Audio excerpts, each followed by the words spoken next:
નિધિ, આપણે કેટલા ટાઈમથી બાળક મને ટ્રાય કરી રહ્યા છીએ પણ રિઝલ્ટ જ નથી આવતું. શું કરીએ?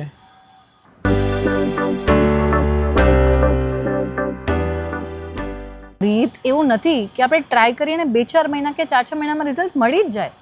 ક્યારેક રાહ પણ જોવી પડે છે. પણ મને એવું લાગે છે કે તારામાં જ કંઈક પ્રોબ્લેમ હશે, એટલે આપણે એકવાર એવું તો રિપોર્ટ્સ કરાવી લઈએ તારા.